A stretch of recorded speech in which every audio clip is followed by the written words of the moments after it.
Aku difitnah ibu mertua dan diusir suamiku.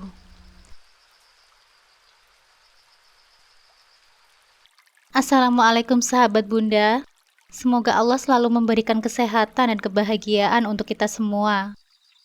Buat sahabat Bunda yang sudah subscribe, semoga rezekinya dilancarkan ya. Amin ya robbal alamin.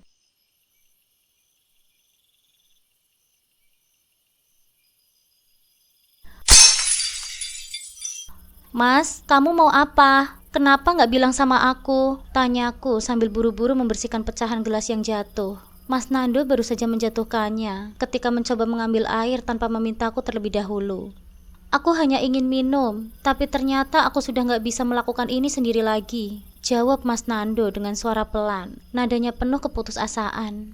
Aku memandang Mas Nando, suamiku, yang terbaring lemah di atas tempat tidur. Tubuhnya yang dulu gagah, kini nampak tak berdaya. Sejak dokter memvonisnya dengan kelumpuhan sementara. Kehidupan kami berubah drastis. Mas Nando, pria yang dulu penuh dengan keangkuhan, kini menjadi sosok yang butuh bantuan. Bahkan untuk hal-hal sederhana seperti minum segelas air putih. Aku duduk di sampingnya, menyeka peluh di dahinya. Iya mas, kamu sedang sakit, kamu harus banyak istirahat, jangan memaksakan diri. Dia menundukkan kepalanya, seolah tak sanggup menatapku. Aku minta maaf Naya, mungkin ini karma buatku, perlakuanku kepadamu, semua yang aku lakukan selama ini. Hatiku terasa perih mendengarkan perkataan itu. Aku tahu, meski Mas Nando jarang menunjukkan rasa penyesalan selama ini, kondisinya sekarang benar-benar mengguncang jiwanya. Jangan bilang begitu mas, aku mencoba menenangkannya. Aku yakin, kamu pasti bisa sembuh lagi. Dokter bilang ini hanya sementara kan? Namun Mas Nando hanya menggeleng pelan. Aku sudah gak tahu lagi Naya. Dulu aku terlalu sombong, terlalu keras sama kamu. Sekarang lihatlah aku. Bahkan untuk berdiri saja aku gak bisa. Aku menggenggam tangannya dengan erat. Di balik semua rasa sakit dan amarah yang pernah kurasakan karena perlakuannya, ada bagian dalam diriku yang masih mencintai pria ini. Mas, apapun yang terjadi, aku ada di sini. Aku gak akan pergi. Kita bisa melewati ini bersama-sama. Mata Mas Nando berkaca-kaca. Dan untuk pertama kalinya, aku melihat pria yang selama ini selalu nampak kuat dan dominan, terlihat rapuh. Mungkin benar, ini adalah takdir yang membawa kami ke titik ini. Aku mengingat kembali perjalanan panjang yang telah kulewati bersama Mas Nando. Sebelum semua cobaan ini menimpanya, 5 tahun kami menikah, namun aku tak pernah benar-benar merasa memiliki kehidupan rumah tangga yang harmonis seperti yang kuimpikan. Sejak awal, aku tahu Mas Nando memiliki sifat yang temperamental, sikap yang mudah terpancing emosi, dan kepatuhan yang berlebihan kepada keluarganya, terutama ibunya.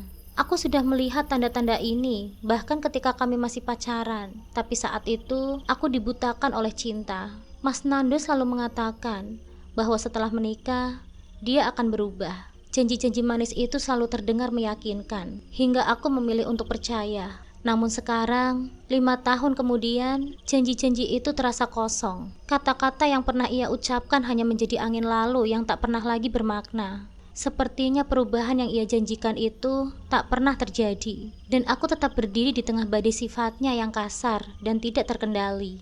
Tidak butuh waktu lama setelah pernikahan kami, sifat asli Mas Nando mulai kembali terlihat. Pada awalnya, aku mencoba mengabaikan tanda-tanda kecil yang menunjukkan bahwa ia belum sepenuhnya berubah, bahwa janji-janji manisnya sebelum menikah hanyalah upaya untuk meyakinkanku bahwa segalanya akan baik-baik saja. Tapi kenyataannya, janji itu mulai pudar, bahkan hanya beberapa bulan setelah kami menikah.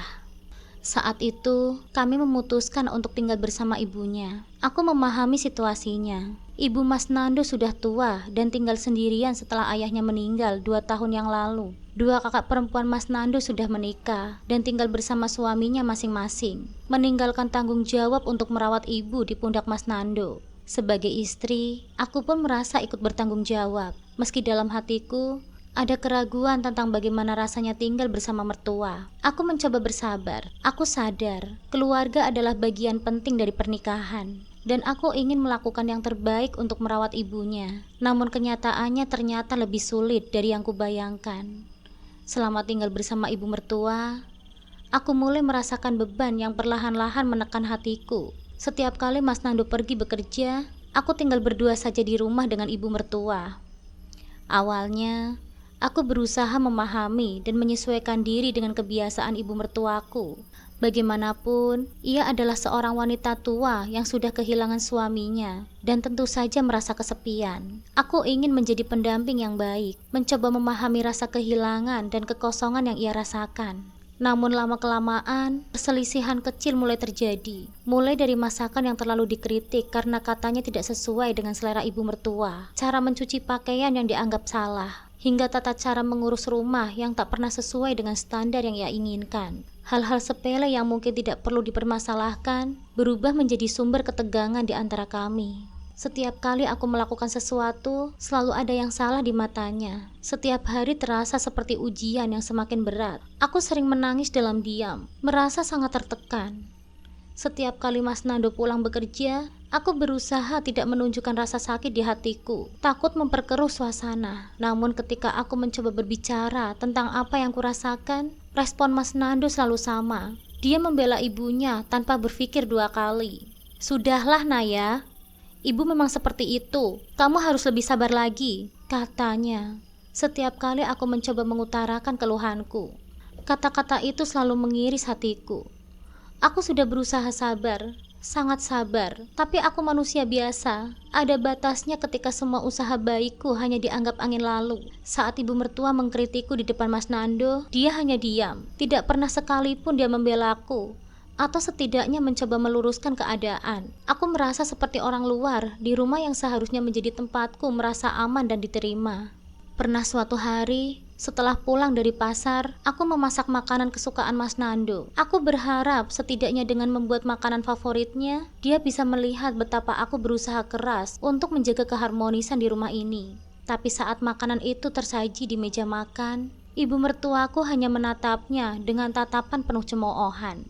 "Masakan apa ini? Sayur kok asin banget kayak gini? Kamu harus belajar lagi kalau mau jadi istri yang baik," katanya, sambil mendorong piringnya menjauh.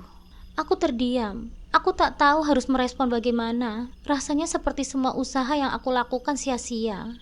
Malam itu, aku memberanikan diri untuk berbicara dengan Mas Nando, berharap dia akan mengerti dan setidaknya mau mendengarkan keluhanku. Namun alih-alih mendukungku, dia malah marah. "Naya, ibu itu kan sudah tua. Kamu harus bisa menyesuaikan diri. Apa sih susahnya mendengarkan ibu dan melakukan yang dia minta? Itu tidak akan membunuhmu kan?" katanya dengan nada tinggi. Hatiku hancur mendengar kata-katanya. Bukannya mendukungku atau berusaha memahami apa yang kurasakan, dia malah menyudutkanku, seolah-olah semua yang aku lakukan tidak ada artinya. Sejak saat itu, aku semakin merasa sendirian. Rumah yang seharusnya menjadi tempatku beristirahat dan menemukan kebahagiaan, berubah menjadi tempat yang penuh tekanan dan air mata. Setiap pagi, saat Mas Nando pergi bekerja, aku kembali berhadapan dengan ibu mertuaku. Hubungan kami semakin memburuk. Setiap gerakanku selalu dinilai salah. Aku merasa seperti tahanan di rumahku sendiri. Tidak ada ruang untukku mengekspresikan diriku atau merasa nyaman. Dalam kesendirianku, aku mulai merindukan masa-masa sebelum menikah. Meskipun hidupku dulu sederhana, setidaknya aku bebas. Aku bisa menjalani hari-hariku tanpa rasa takut akan kritik dan kemarahan yang tak berdasar. Sekarang, setiap hari terasa seperti perjalanan panjang yang penuh rintangan. Aku berharap Mas Nando akan berubah, bahwa ia akan melihat bagaimana aku berjuang untuk tetap bertahan di tengah situasi ini. Namun semakin hari, semakin sulit bagiku untuk terus bertahan. Aku mulai mempertanyakan apakah aku bisa terus hidup seperti ini, di rumah yang tidak pernah menjadi tempatku merasa aman, dan di tengah keluarga yang selalu menilainya dengan standar yang tak pernah bisa aku penuhi. Suatu malam, ketika Mas Nando pulang dengan wajah yang lelah setelah seharian bekerja, aku merasa sudah saatnya untuk bicara. Aku tahu bahwa jika aku terus menahan perasaanku, suatu saat nanti aku bisa meledak, dan itu akan berakhir lebih buruk. Aku mengumpulkan semua keberanianku yang ada, duduk di hadapannya, dan membuka pembicaraan. "Mas, aku ingin kita bicara," kataku dengan pelan, sambil menatap wajahnya yang terlihat serius. Dengan menghela nafas, meletakkan tas kerjanya, dan duduk di sebelahku. "Ada apa, Naya?" tanyanya dengan nada yang terdengar jenuh, seolah dia sudah tahu apa yang akan aku bicarakan.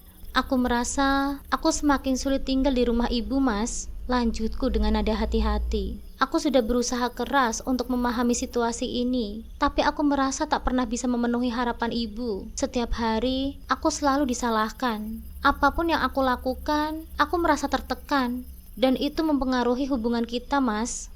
Mas Nando terdiam sejenak, nampak ragu untuk merespon. Wajahnya menunjukkan tanda-tanda bahwa ia sedang memproses kata-kataku. Aku bisa melihat pergolakan dalam hatinya, antara keinginan untuk melindungiku dan rasa tanggung jawabnya sebagai anak kepada ibunya. Mas, mungkin lebih baik kita pindah saja, usulku dengan pelan. Kita bisa menyewa rumah kecil, tidak perlu jauh dari rumah ibu. Tapi setidaknya, kita punya tempat sendiri, Mas. Kita bisa mulai membangun kehidupan rumah tangga kita yang lebih sehat, tanpa terus-menerus di bawah bayang-bayang ibu. Untuk sesaat, aku merasa takut. Takut dia akan marah. Takut dia akan menuduhku egois lagi. Tapi yang mengejutkan, dia tidak langsung menolak. Matanya menunjukkan kebingungan. Tapi dia akhirnya mengangguk pelan. Ya, aku mengerti, Naya, jawabnya. Mungkin ini memang yang terbaik untuk kita. Aku juga sadar, hubungan kita tidak akan berkembang jika kamu merasa selalu tertekan. Mari kita coba pindah, tapi aku tetap harus sering ke rumah ibu. Saat itu, rasanya seperti beban besar terangkat dari pundakku.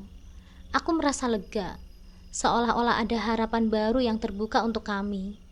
Aku benar-benar percaya bahwa ini akan menjadi awal yang baru, bahwa kami akhirnya bisa membangun kehidupan yang lebih baik. Beberapa minggu kemudian, kami berhasil menyewa rumah kecil di pinggiran kota. Rumah itu sederhana, tapi cukup nyaman untuk kami berdua. Aku mulai merasa sedikit lebih tenang, bisa mengatur rumah sesuai dengan keinginanku, tanpa harus takut mendapat kritikan. Aku mulai optimis bahwa ini adalah awal kehidupan rumah tangga yang sesungguhnya. Namun keyakinan itu tidak bertahan lama. Tak lama setelah kami pindah, kabar tentang kepindahan kami sampai ke telinga kakak-kakak Mas Nando. Ibu mertua yang awalnya tidak menunjukkan reaksi berlebihan, mulai mengeluhkan keputusanku kepada anak-anaknya yang lain. Kakak-kakak Mas Nando yang selama ini memang selalu membela ibunya langsung bereaksi keras. Satu persatu mereka mulai menelpon Mas Nando, menuduhku sebagai istri yang egois, yang hanya mementingkan dirinya sendiri dan tidak peduli kepada keluarganya. Mereka berkata bahwa tindakanku memisahkan Mas Nando dari ibunya adalah tindakan yang tidak pantas, bahwa aku seharusnya bisa lebih berkorban demi keluarga besar. Awalnya, Mas Nando membelaku. Dia mengatakan bahwa ini adalah keputusan kami berdua, dan bahwa aku bukan satu-satunya yang ingin pindah. Dia berusaha menjelaskan bahwa kami tetap akan sering mengunjungi ibunya, dan tidak bermaksud untuk memutus hubungan. Namun semakin lama, tekanan dari keluarganya semakin kuat. Mereka tidak hanya berbicara tentang masalah kepindahan kami, tetapi juga mulai menyindir tentang bagaimana aku tidak pernah bisa menyesuaikan diri dengan keluarga mereka. Mas Nando mulai goyah. Aku bisa melihat perubahan sikapnya setiap kali pulang dari bertemu dengan keluarganya. Dia nampak semakin dingin dan jarang bicara. Sampai suatu malam, semua mencapai puncaknya. Naya, katanya dengan nada yang serius saat kami sedang duduk makan malam. Aku sudah memikirkan ini dengan matang-matang. Aku ingin kita pindah kembali ke rumah ibu. Hatiku bergetar. Apa, Mas? Tanyaku, hampir tak percaya dengan apa yang baru saja ku dengar. Tapi Mas, kita baru saja pindah. Aku pikir ini keputusan yang baik untuk kita. Mas Nando menggeleng pelan. Aku tahu, tapi keluargaku merasa ini tidak benar. Ibu merasa kesepian, dan kakak-kakakku juga berpikir kita harus lebih peduli pada ibu. Aku tidak bisa terus-menerus meninggalkan ibu sendirian.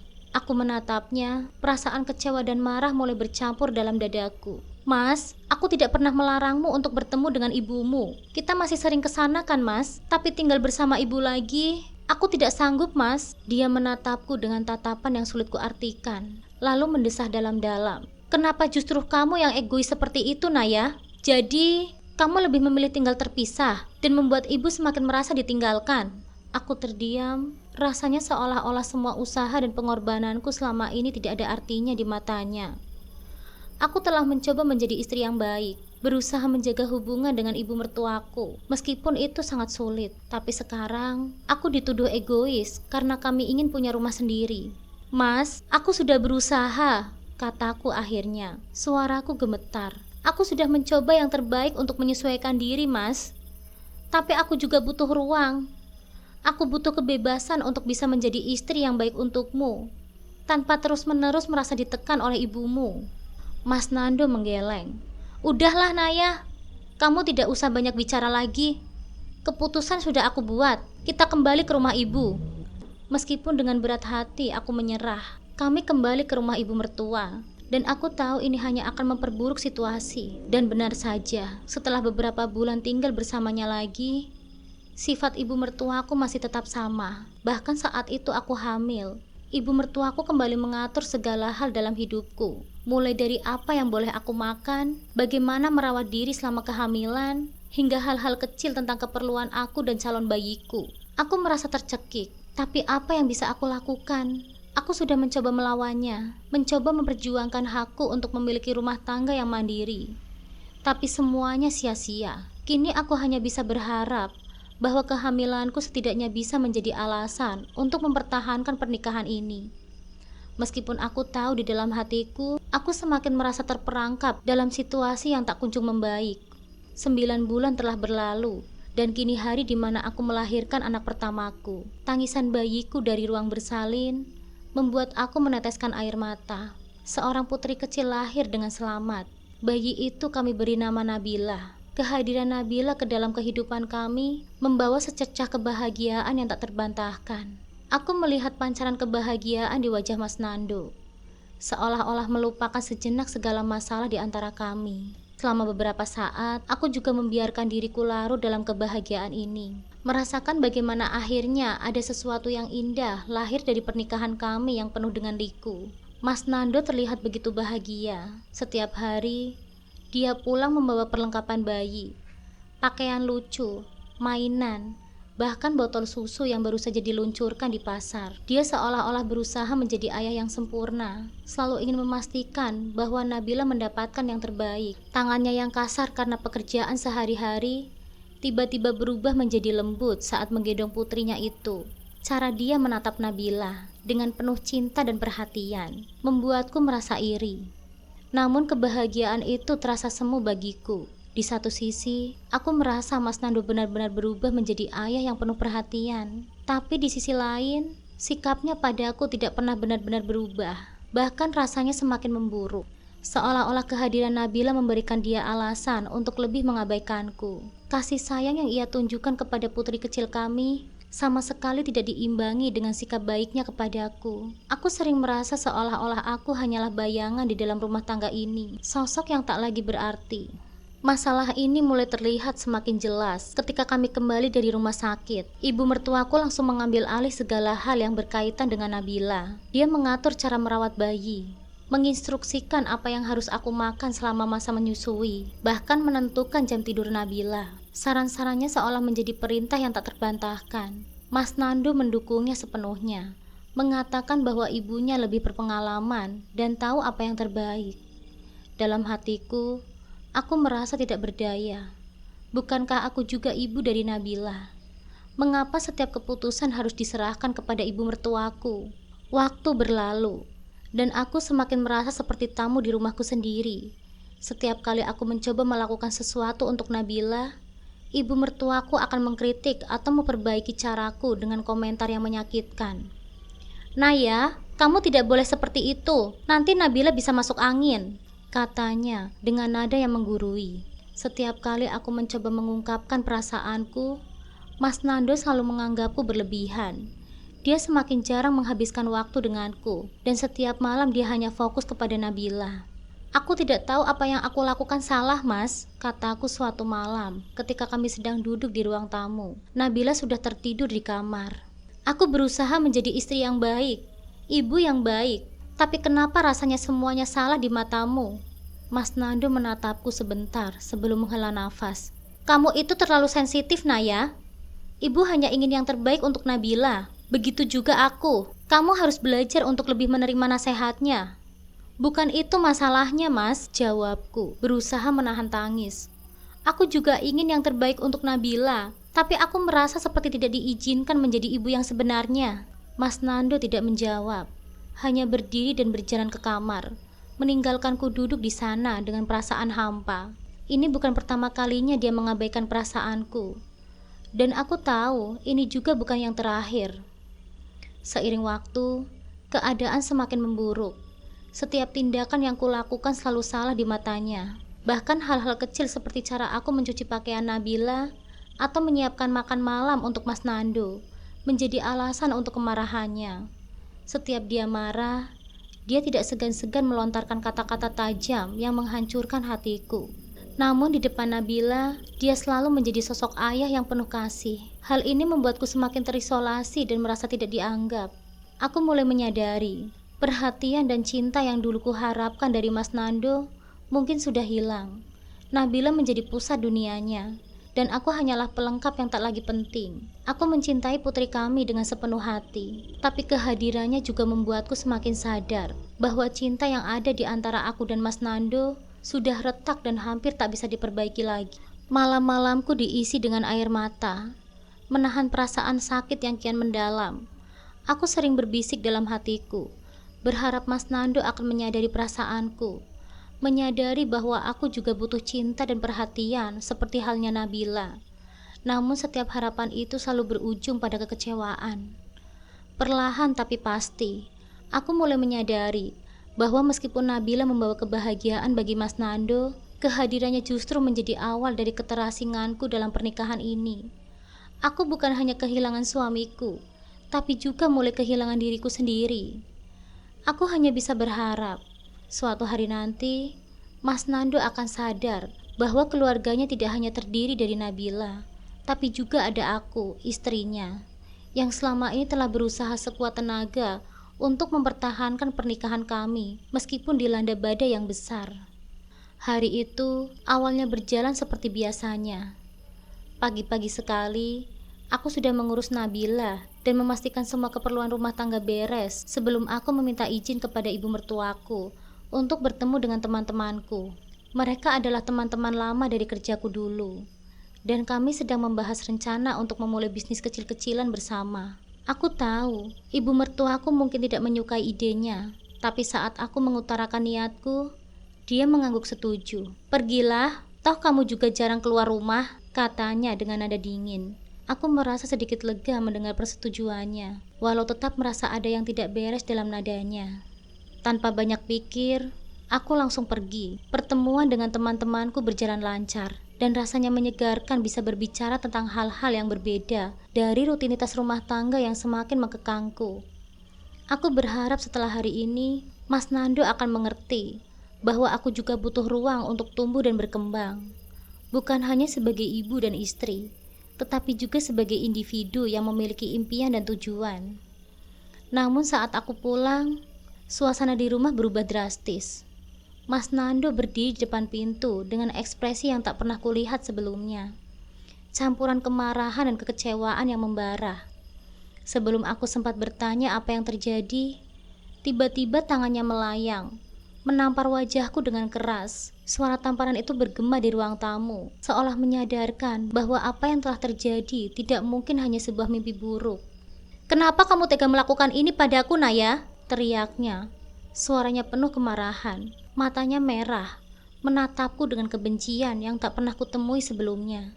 Aku terdiam, merasa terperangkap dalam kebingungan dan rasa sakit. "Apa maksudmu, Mas? Apa yang aku lakukan?" tanyaku, mencoba memahami situasi. Tiba-tiba, plak, tamparan keras mengenai pipiku. "Jangan pura-pura bodoh deh kamu. Enak ya, setelah asik berpacaran dengan pria lain, pulang ke sini tanpa rasa bersalah. Bahkan kamu tega meninggalkan Nabila demi hal seperti itu." Dia terus memuntahkan kata-kata penuh amarah, tak memberi kesempatan bagiku untuk menjelaskan. Aku tidak bisa percaya dengan apa yang kudengar. Aku hanya pergi untuk membicarakan pekerjaan, dan ibu mertuaku yang aku pikir sudah mengizinkanku untuk pergi, ternyata memutarbalikkan ceritanya dan membuatku seolah-olah aku mengkhianati keluargaku. "Tidak, Mas, itu tidak benar. Aku pergi hanya untuk bertemu dengan teman-temanku. Kami membicarakan rencana kerja. Tidak ada yang seperti itu, Mas. Bagaimana mungkin ibu mengatakan hal yang tidak benar, Mas?" Aku mencoba menjelaskan dengan suara yang gemetar. Namun Mas Nando sudah terbutakan oleh amarahnya. Tanpa memperdulikan penjelasanku, Dia terus menyerang dengan kata-kata yang semakin menyakitkan. Kamu pikir aku bodoh? Kamu sudah mempermalukan aku di depan semua orang. Kamu tidak punya rasa malu ya, Naya? Teriaknya lagi. Air mata mulai mengalir di pipiku. Bukan hanya karena tamparan itu, tetapi juga karena rasa hancur yang mendalam. Bagaimana bisa dia, suamiku sendiri, langsung mempercayai fitnah tanpa mendengar penjelasanku? Malam itu, tanpa ada kesempatan untuk membela diri, Mas Nando mengusirku dari rumah. Dengan hati yang hancur, aku meninggalkan rumah yang selama ini menjadi tempatku berjuang untuk membangun kehidupan keluarga. Namun yang paling menyakitkan adalah aku tidak diizinkan membawa Nabila. Nabila tetap di sini. Dia tidak butuh ibu seperti kamu, katanya dengan dingin. Kalimat itu menghunjam hatiku seperti pisau. Nabila adalah jantung kehidupanku, dan sekarang aku dipisahkan darinya. Dengan langkah gontai dan perasaan tak menentu, aku kembali ke rumah orang tuaku. Mereka menyambutku dengan kehangatan, meskipun aku bisa melihat jelas kekhawatiran di mata mereka. Ibu memelukku dengan erat, sementara ayahku mendesakku untuk segera bercerai. Mereka tidak ingin melihat putrinya terus-terusan disakiti. Tapi aku, meskipun tubuh dan hatiku terluka, masih mencintai Mas Nando. Aku tak ingin kehilangan Nabila, dan aku masih berharap ada jalan keluar dari semua ini.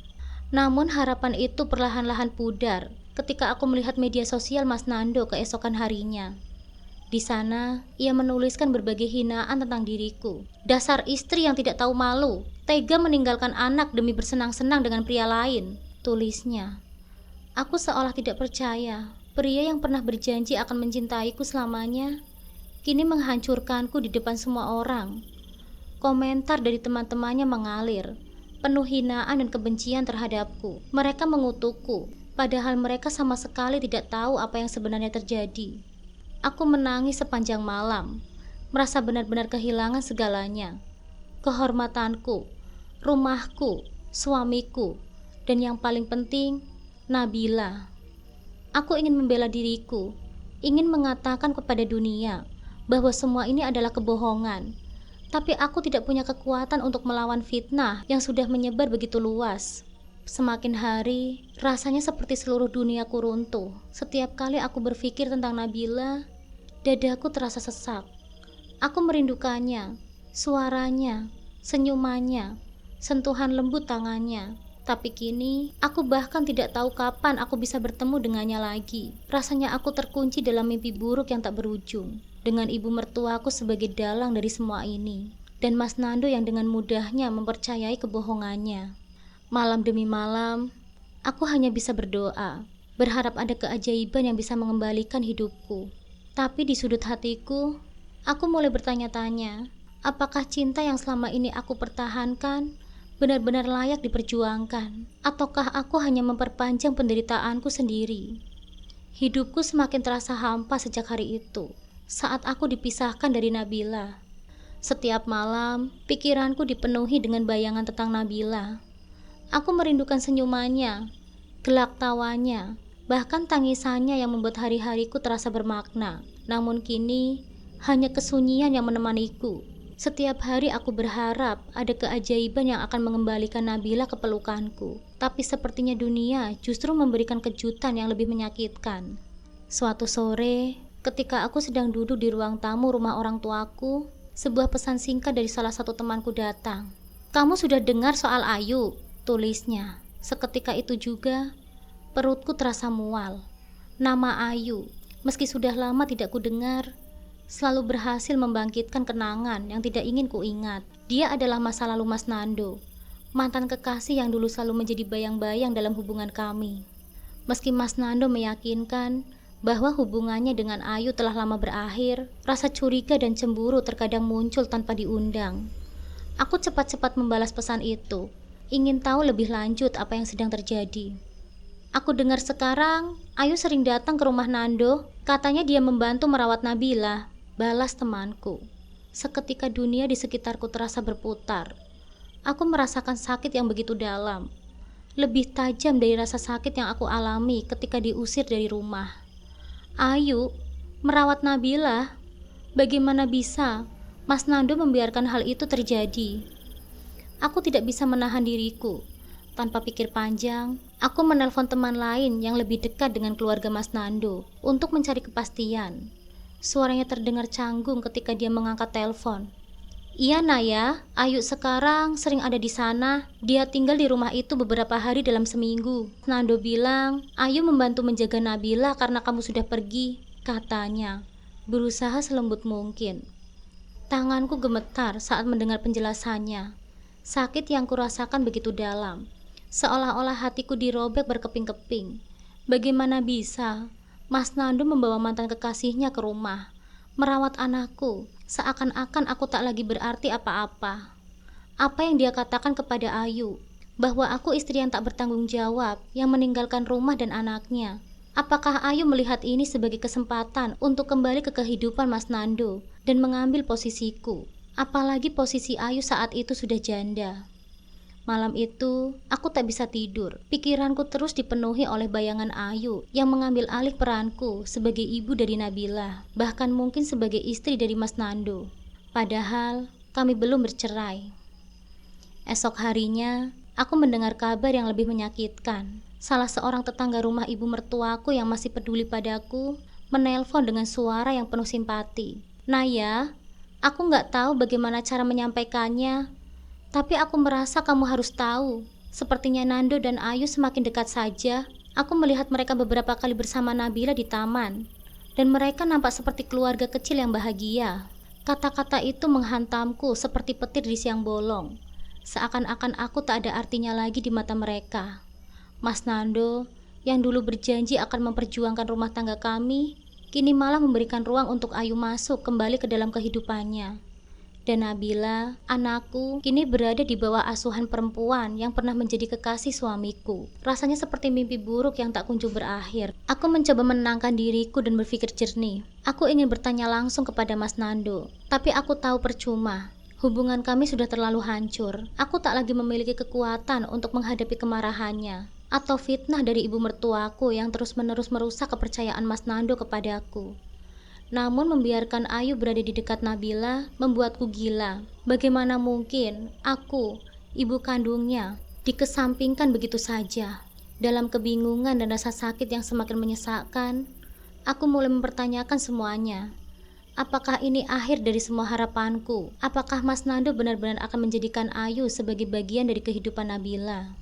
Pertanyaan-pertanyaan itu terus menghantuiku, membuatku semakin terpuruk. Aku merasa kalah, tak berdaya melawan kenyataan yang begitu kejam. Hari itu datang tiba-tiba, seperti hujan di tengah hari yang cerah. Pagi itu aku sedang mencoba melupakan sejenak semua masalah dengan berkumpul bersama keluargaku di rumah. Namun sebuah panggilan telepon dari salah satu teman Mas Nando mengubah segalanya. Suaranya terdengar panik. Naya, Nando mengalami kecelakaan di tempat kerja. Dia jatuh dari ketinggian. Keadaannya sangat parah. Dunia seolah berhenti berputar. Seketika semua perasaan marah, kecewa dan terluka menguap, digantikan oleh rasa khawatir yang tak terkendali. Meskipun dia telah menyakitiku berkali-kali, mendengar bahwa hidupnya berada dalam bahaya, membuatku lupa akan semua kesalahannya. Aku segera bergegas menuju rumah sakit, berharap ini hanya mimpi buruk yang akan segera berlalu. Setibanya di rumah sakit, aku melihat wajah-wajah muram keluarga Mas Nando. Namun tak ada satupun dari mereka yang mendekatiku. Mungkin karena mereka masih menyalahkanku atas semua yang telah terjadi. Tak peduli, pikiranku hanya terfokus pada Mas Nando yang sedang terbaring di ruang ICU. Dokter mengatakan kondisinya stabil, namun dia mengalami cedera tulang belakang yang menyebabkan kelumpuhan sementara. Ini bukan permanen, tapi butuh waktu lama untuk pulih dan belum ada jaminan, ujar dokter dengan nada hati-hati. Mendengar kabar itu, hatiku terasa semakin berat. Namun ada satu hal yang membuatku terkejut lebih dari apapun. Ketika aku bertanya tentang Ayu, keluarganya menggeleng. Ayu sudah pergi, kata salah satu saudara Mas Nando dengan wajah kecut. Dia tak sanggup menghadapi semua ini. Aku seharusnya marah, merasa puas bahwa Ayu perempuan yang mungkin sempat merebut tempatku di dalam hati Mas Nando, akhirnya menunjukkan wajah aslinya. Namun yang kurasakan justru lebih dari sekedar kekecewaan kepada Ayu. Dalam hatiku timbul kesadaran yang lebih mendalam bahwa bagaimanapun keadaannya, aku tidak pernah bisa benar-benar berhenti mencintai Mas Nando. Aku memutuskan untuk tinggal di rumah sakit dan merawat Mas Nando, meski tak ada satupun keluarga yang meminta. Setiap hari, aku datang membawa makanan, mengurus kebutuhannya, bahkan membantu Mas Nando belajar menggunakan kursi roda untuk pertama kalinya. Semua itu kulakukan bukan karena merasa terpaksa, tetapi karena ada perasaan yang lebih besar di hatiku. Rasa cinta yang tersisa, yang meskipun telah dihancurkan oleh segala luka dan pengkhianatan, tetapi tetap ada di sana. Hari-hari berlalu dengan perlahan. Mas Nando mulai bisa menggerakkan beberapa bagian tubuhnya, meski masih butuh bantuan.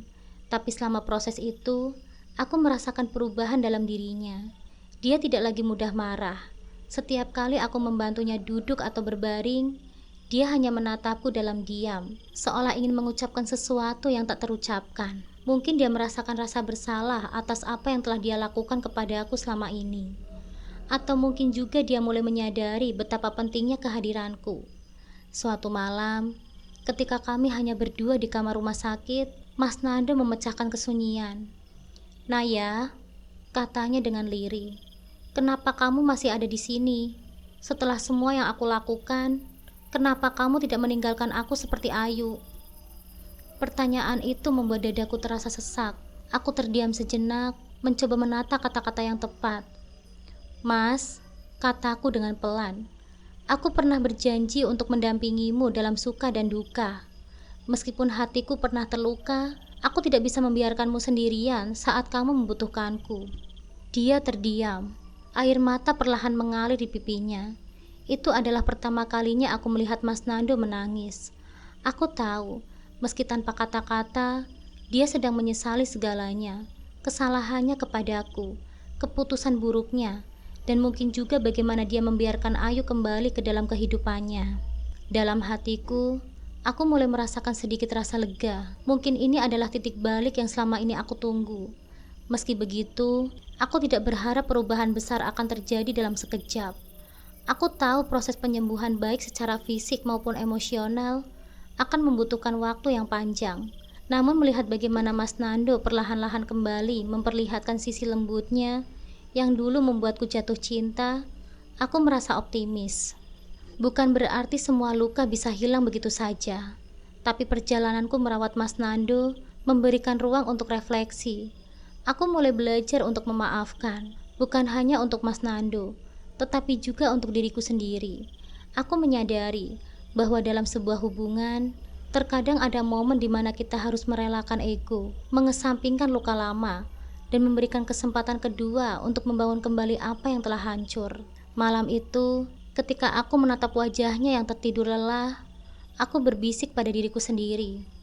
Ini bukan akhir, ini adalah awal yang baru. Aku tidak tahu apa yang akan terjadi di masa depan, tapi satu hal yang pasti, aku siap menghadapi apapun dengan cinta dan kesabaran yang lebih besar dari sebelumnya. Karena mungkin cinta sejati bukanlah tentang sempurna tanpa kesalahan, tetapi tentang bagaimana kita terus berjuang meski telah terluka.